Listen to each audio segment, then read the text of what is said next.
everybody. Welcome back to The Late Show.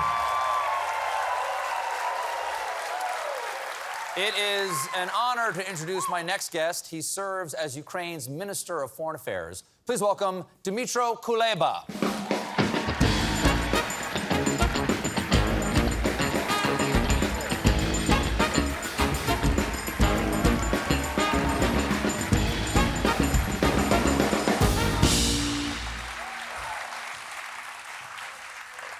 Minister, thanks for being here. It's kind of an auspicious night for you to be here, given the speech that Putin gave this morning to the Russian people about calling up those conscripts, essentially.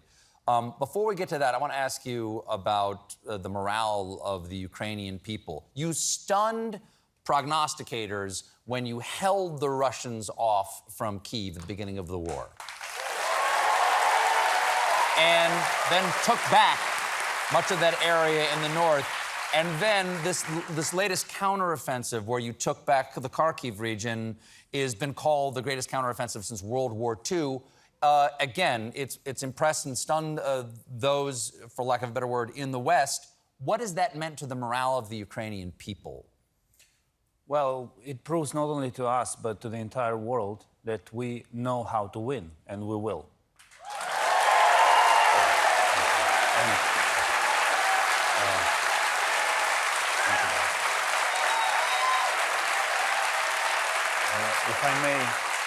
If I may, I just wanted to say that thank you for this round of applause.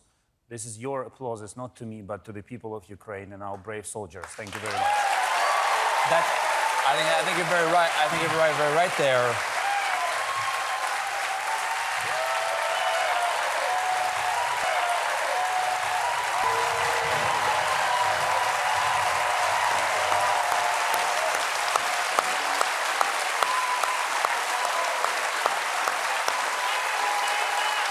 Героям слава!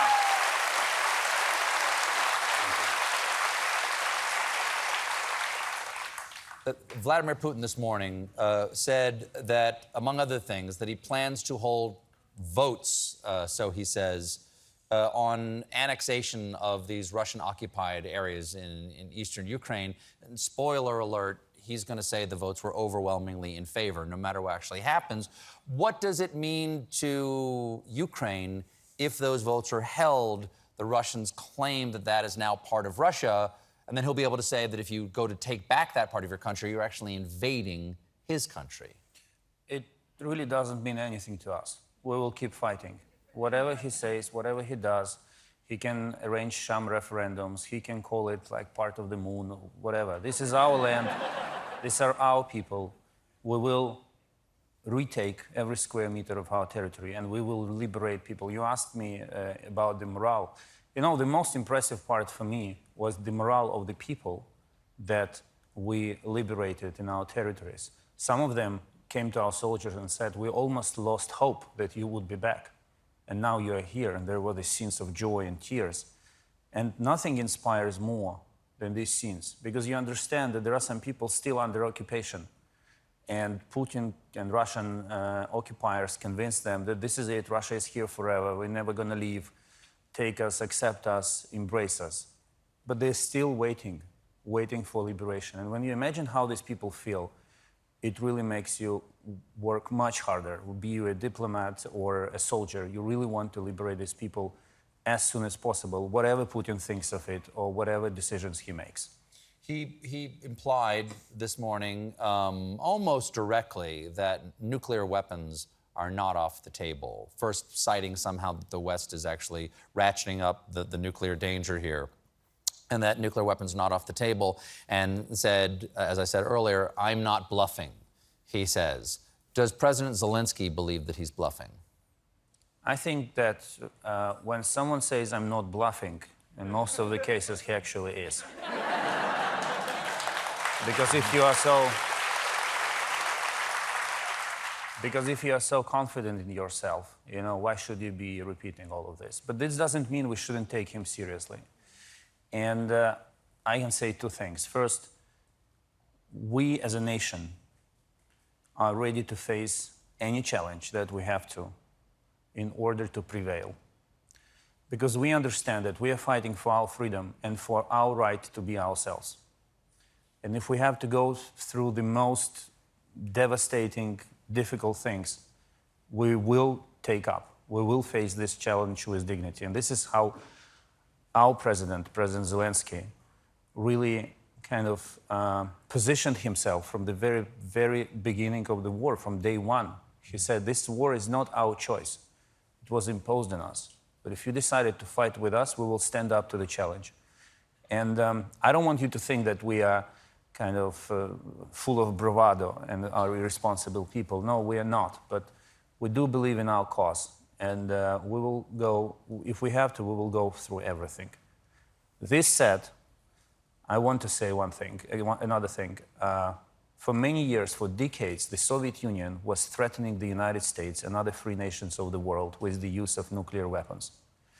And there was not a single moment when you in the United States or other countries of the world said, oh, they're threatening us with nukes, maybe we should step back, maybe we should make a concession, maybe we should not abandon democracies and freedom and concede to them, right? You always had a very effective deterrence strategy that helped you to win in the Cold War.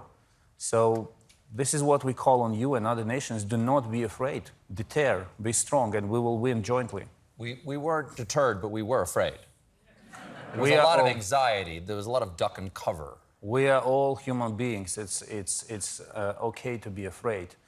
But I think, you know what I learned in this war? It's absolutely normal not to have fear and yet to be afraid. You know, you are a human being. I'm afraid of what will happen to my children. They are with me in Ukraine. They go to school. They have to go to the bomb shelter every time air raid siren is on. But at the same time, I have no fear towards the enemy, as paradoxically as it sounds. We should not allow fear to paralyze ourselves, but it's absolutely normal to be afraid of certain things, of losing someone close to you, or facing a problem you cannot stand. But thing number one, when I entered Ukraine on the 24th of February, and I was coming back from the United States, by the way, I left my fear at the border.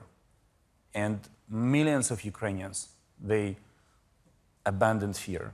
This is really the only way for you to win. You have to remain reasonable, but you have to abandon fear. And when my president said, I'm not leaving Kiev, I'm staying here, I will stay with the nation, with the soldiers, that was the moment when we as a nation put fear aside and said, we're going to fight. You have pushed the Russian army back to their own borders. And you have done so with a country that certainly 8 years ago was largely agrarian, doesn't have a large military, with the assistance of some of the equipment that we have, but with your own grit, you have done this against an army that the Western powers, to call them that, have spent trillions of dollars over the last 70 years to prepare to fight against.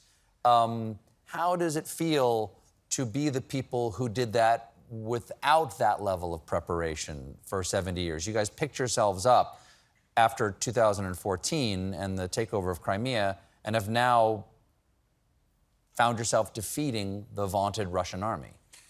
Well, it pretty much feels like being Ukrainian. Really. Minister, thank you so much for being here. Ukrainian Foreign Minister Dmytro Kuleba, everybody. We'll be right back.